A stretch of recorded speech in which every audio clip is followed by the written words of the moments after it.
Hey guys, welcome back to my channel. So in this video we are not going to be playing nor we're going to be learning, but today I wanted to do something a little different.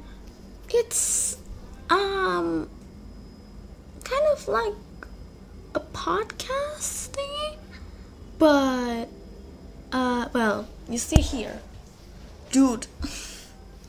Sorry. You see here, it's the Percy Jackson and the Olympian series. If you guys don't know what that is, it's a book series based off of Greek mythology and a little 12-year-old hero named Percy Jackson or Percy Jackson. So, I recently read the series until the Trials of Apollo series, which is like a sequel. So there's the Percy Jackson series, the Hero of Olympus series, and the Trials of Apollo series. There's 3 book series by the same author. It's like sequel to sequel. Yeah, like that. And I didn't record my reaction to reading to it, and I don't think I can include the whole thing without copyright getting to me, so I just wanna reenact my reaction to reading the Percy Jackson series, or just telling you about the story. So I don't know. Let's get into it.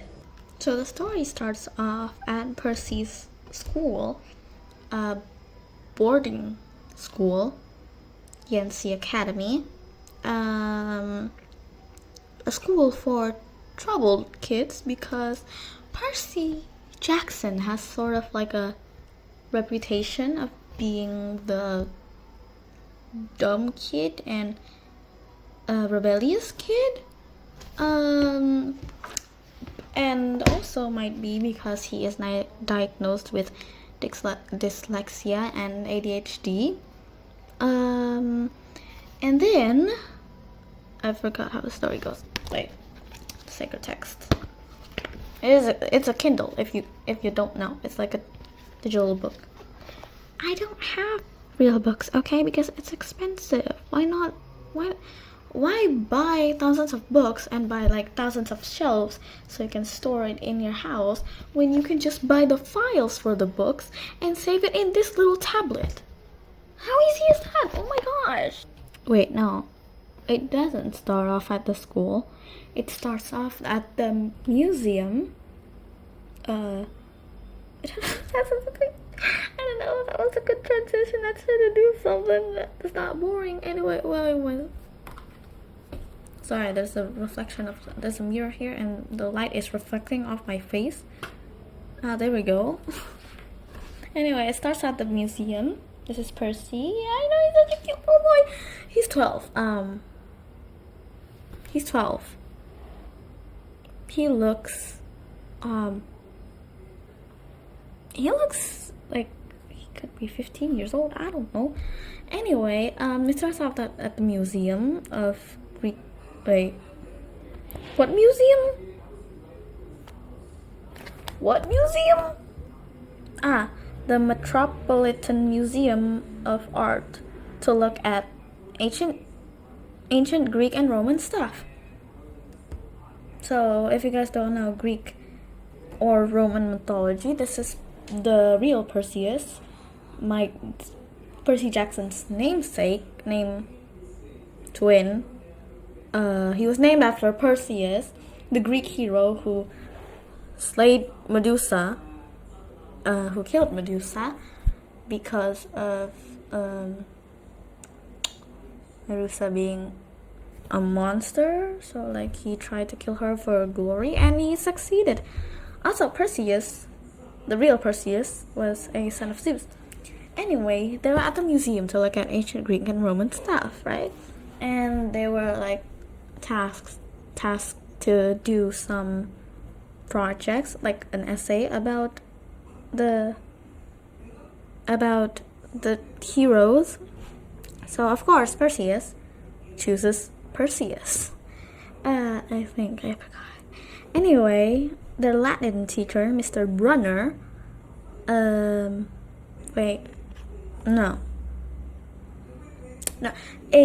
math teacher, Percy's math teacher, comes up to him and like, wait, let me talk to you, you little troublemaker, let me talk to you, you did something wrong. And Percy, being an innocent little child, is like, yes, Mrs. Wait, I forgot her name. Wait, she's literally the most important character in the first book, and I forgot her name. Mrs. Dodds, of course. Her name's Mrs. Dodds. Their math teacher, algebra teacher, whatever, came up to him, talked to him, and then guess what? Turned into a monster. She turned into a monster, a fury, which is like, let me just show it to you. There you go, a fury. It's basically Hades, the god of the underworld's assistants, workers, not slaves, workers, assistants, whatever. Hades' companions came out to get Percy and showed herself in front of all these people. But of course, there's like a mist, a veil that separates the mortal world to the Greek world, the Greek mythology world. So yeah, these people had no clue this thing was standing right in front of them, and also this poor hot dog stand is going to get knocked over by her wings, probably. I don't know. Anyway, yeah, Mrs. Dodds is a fury, and came to get Percy, and like shouted at Percy, like, where is it? I need. Yeah. So Percy, being a 12-year-old, is just like, oh my god, what's my algebra teacher doing to me? Anyway, algebra teacher, and then Percy, what person? Mr. Brunner, the Latin teacher, came to Percy and threw him a pen. Threw him a pen, like, Percy, dude, save yourself. And the pen, I don't know what Mr. Brunner was doing at first. I was like reading this, excuse me, Latin teacher, you just gave me a pen when a monster is standing right in front of me and knocked me down. Like, excuse me, a pen.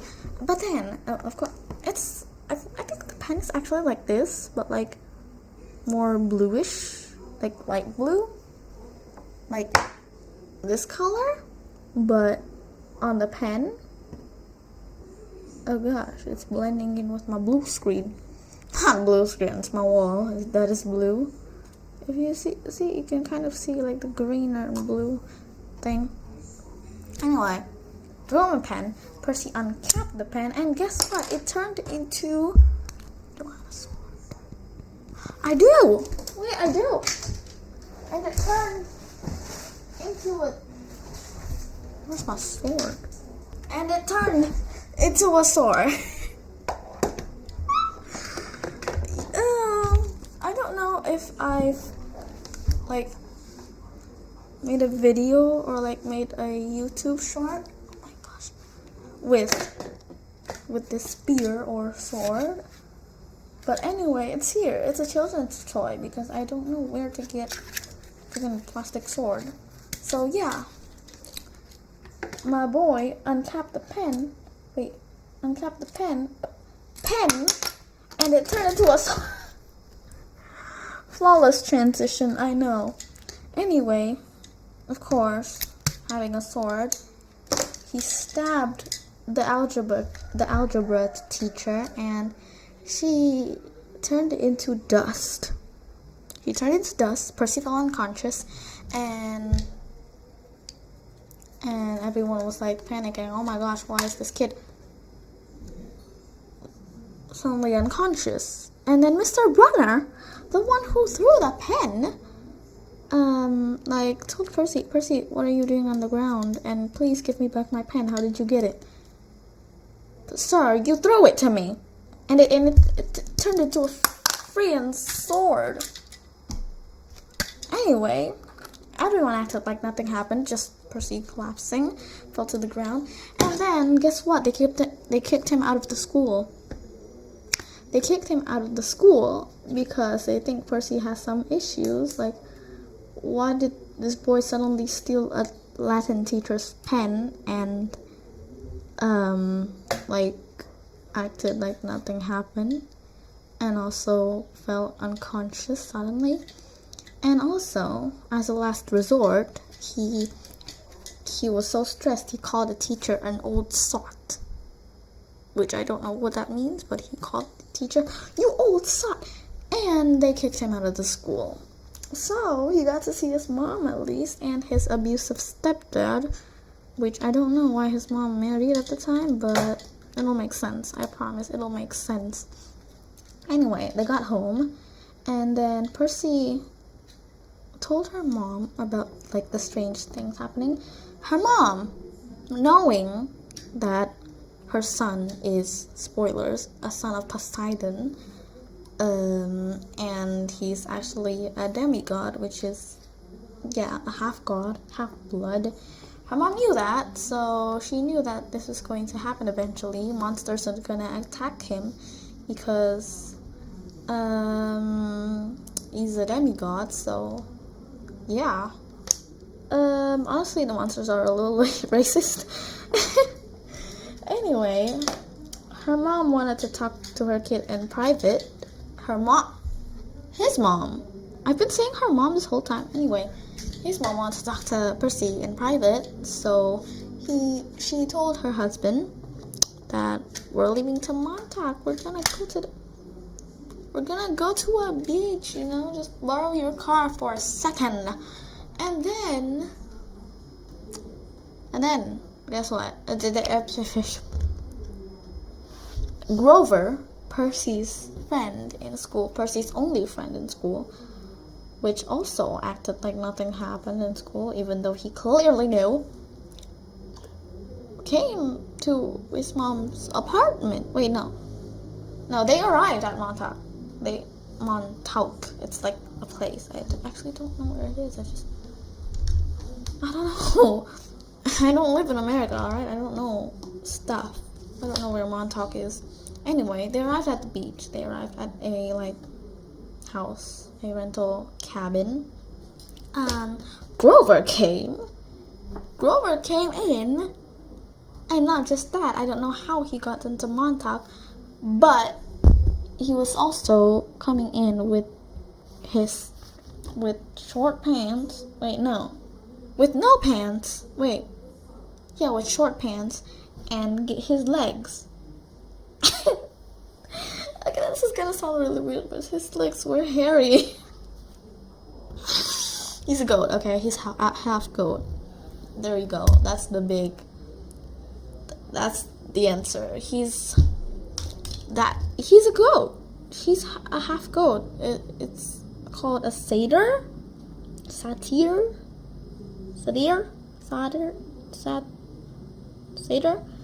It's called a satyr.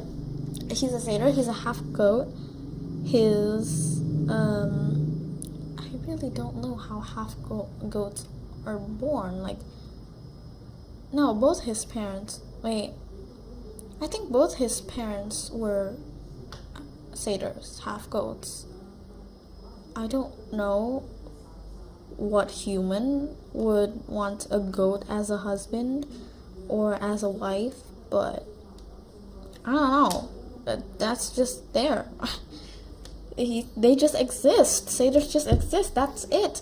Anyway, Grover came, showed his legs. Hey, I'm a satyr. I'm not a human. And his mom reveals everything, but of course Percy doesn't believe it. So her mom talked to his dad apparently, and there was a camp that would be safe for him, a camp for half-bloods. It's literally called Camp Half-Blood, so self-explanatory. They were going to go there safely. They were supposed to go there safely, but Zeus you little Zeus decided, no, I'm not going to make this kid, my brother's kid, easy for him. No, I'm not gonna make it easy for him. I'm gonna make a thunderstorm pour down at them and a horrible wind, almost like a hurricane, to kill him. So they drove past the thunderstorm, and guess what? Apparently, not only Zeus wants him dead. A minotaur in underwear, and only underwears, friggin' chases the car. If you guys don't know, a minotaur is like a half man, half bull. Yeah. Yeah. I'm not gonna explain every mythology to you, but you can just search it out. His mother fell in love with a bull. That's all you need to know, and gave birth to him. Anyway, the minotaur chases them, and they crash. Their car just the car just crashes, but they're safe. They're alive so far. And guess what? Because this is a movie, and for dramatic effects, they're just this close to the freaking camp where their car crashed. Anyway, the minotaur heard the car crash, of course. And the minotaur just chasing them. And Percy's mother, sacrifices herself to save her son and Grover. She takes Percy's jacket because it has his scent, and also it's red, so like perfect for a bull. She just waves it. Hey, wait, do I have anything red? Something red, wait. Don't have anything red near me, but I have a blanket that's red right there. Anyway, she waves his jacket like, hey, come chase me, not my son, let's go. She runs off. The minotaur grabs her like a freaking... This is Sally Jackson. This is Percy's mother, alright? Oh my gosh, it's blending in. This is Sally Jackson, Percy's mother. The minotaur just grabs her, squeezes her, and then she bursts into some gold light. So we don't know what happened to her. She could be dead. She could be in heaven, or Poseidon could have blessed Percy and not let him see his mother's dead corpse. But we don't know. Actually, I know because I finished the series, but like y'all don't know. You don't know if you didn't read the book. So his mother's dead. Percy just lost everything. Percy's unconscious. Thankfully, Grover and someone else, the camp director of Camp Half-Blood, came to get him, scooped him up, put him in the big house, in a house that's big for the camp director. There's like a spare bed. Wait, no, they put him in the infirmary. No, they did put him in the big house. Yeah, there's like a spare bed. They put him there, whatever, blah, blah, blah. Percy spends time at Camp Half-Blood. But then, Annabeth, a girl who's taken care of Percy since the beginning, since he arrived at Camp Half-Blood, Annabeth took care of him. And then, I don't know, they just have a little quarrel, just have a little argument in the edge of the ocean, on a beach where the camp is near, because of course the camp is near there. So the others were like celebrating. Oh my gosh, we got the flag! Yeah, we captured the flag. Annabeth freaking pushes Percy into the ocean. Why? I don't know. But then when she pushed Percy fell in the water. Percy's like, what is wrong with you, woman? There's a glowing trident there's a glowing trident above Percy, showing that his father, Poseidon, claimed him. And also, one more thing.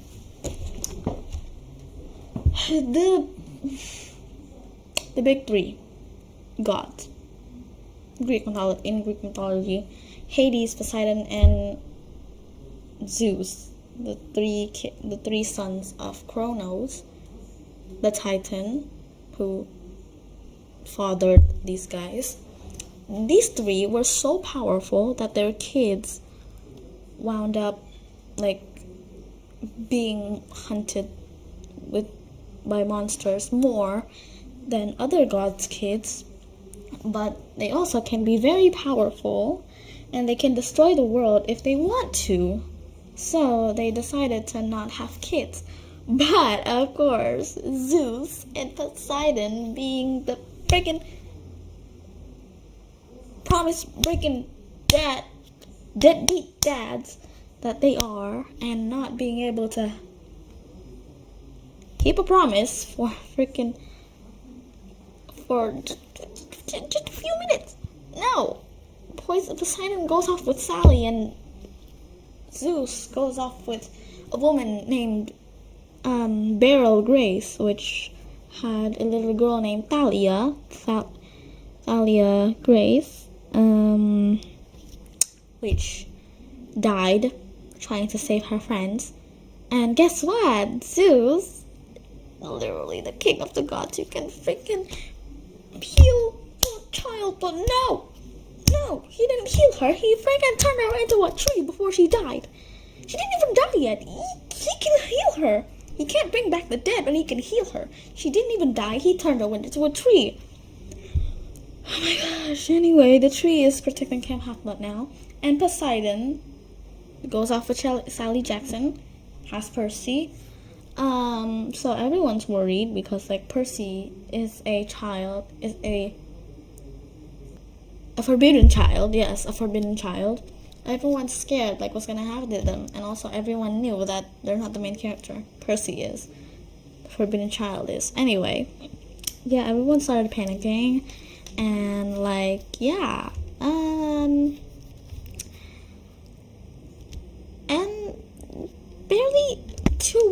barely 2 or 3 weeks in Camp Half-Blood, his beautiful, beautiful home, which I really want to go to, he had to go on a quest. Why? I don't know. I forgot.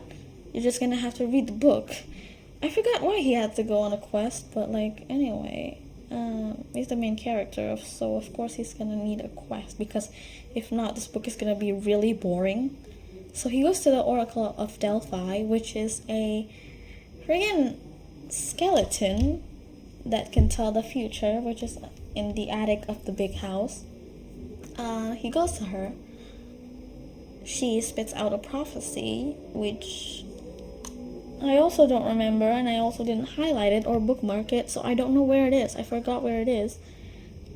She spits out a prophecy to him, and Percy sets off on his quest. But of course, he has to take like 2 more companions so he doesn't die, and not 3 more because that's just a lot.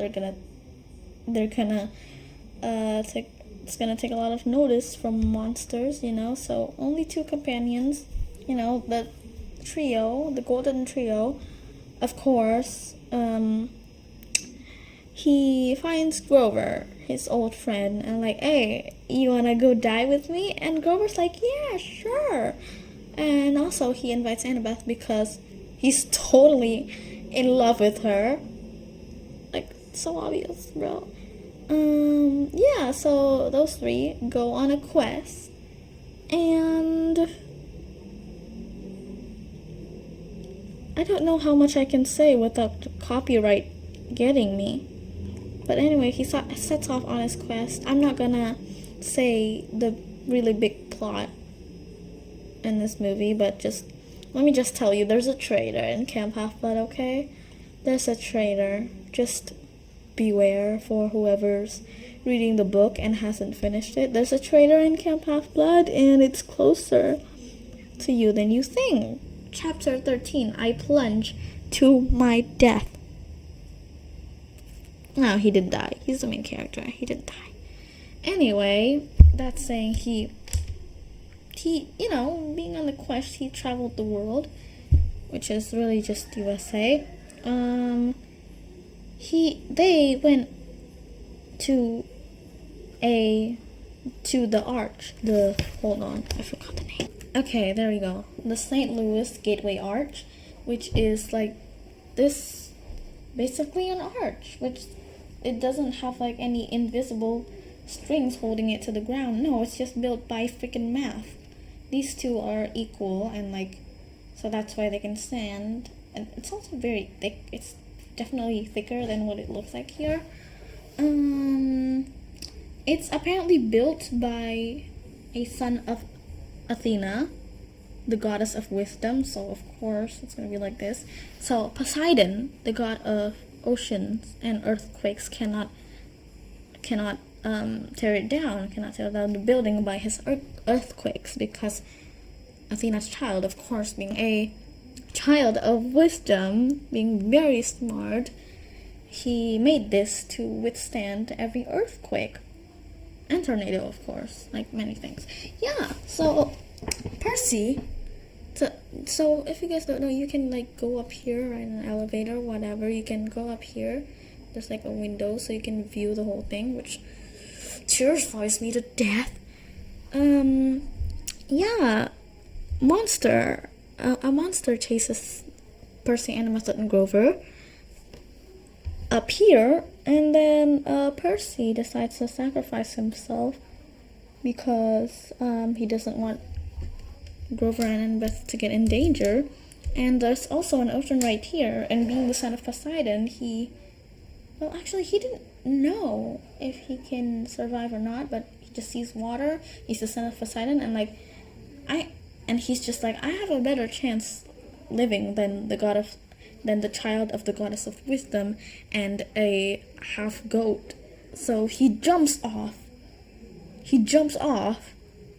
lands in the water, and he just prays, Father, help me, to Poseidon, and Poseidon saves him. He didn't die in the water. So yeah, that's it. And then, oh my god, I'm really stupid. The quest was to find Zeus's missing item, which is a thunderbolt. A thunderbolt. So that's why this book is called The Lightning Thief. It wasn't Percy. Percy didn't steal it. The traitor in Camp Half-Blood, the one that I said, the one that you're gonna have to read the book to know, stole it and framed Percy. So, they go to the underworld because they think Hades stole it. They go to the underworld, and they meet Hades. They come back from the underworld because apparently Hades didn't steal the thunderbolt. Percy, being a freaking sassy little Percy, my guy, battles the god of war, Ares. Anyway, Percy wins. He's the main character. He always wins, even though it's against the god of war. He's the main character, so I'm gonna let it slide. I don't know. Anyway, yeah, they defeat Ares, and apparently they think Ares, because Ares wants a war, they think Ares' daughter, who is also in Camp Half-Blood, is a jerk and a bully to Percy. They think she stole the Master Bolt, the lightning bolt. And apparently she didn't. And apparently the traitor in the Camp Half-Blood stole it. It's not Clarice, okay? Let me just tell you this. It's not Clarice. I mean, it's not... Oh my gosh, I'm sorry if you guys are a little confused. I forgot what I said. It's Clarice is Ares' daughter, and can't have blood. One of them, which is the bully to Percy. It's not her. The traitor's not her. She's nice. She's nice. She just has daddy issues. I mean, like Ares, the god of war. If Ares is my father, I would be angry as her too. Just like, Dad, you're embarrassing me by just being the god of war. Anyway, yeah, that's what happens. That's really the whole book. The traitor runs away because Percy fought him, and Percy, being a smart guy, sometimes a smart guy, figures it out, and it's actually not Clarice. So yeah, that's the whole book. I'm gonna edit a lot of this to like make sure copyright doesn't get me. Lovely, please. I think you can also just find this in Wikipedia. I find everything I said in Wikipedia, so I don't know if it's copyright worthy. So yeah, that's the whole book. I'm probably gonna do another video of the second book. So yeah, that's it. Yeah, that's it. And if I forgot to put some pictures because I was ranting about the book, I'm sorry. I'm probably gonna edit the pictures later. And yeah, that's it. Thank you guys for watching. Like and subscribe, and see you guys. I didn't forget anything, right? And I'll see you guys in the next video. Bye guys!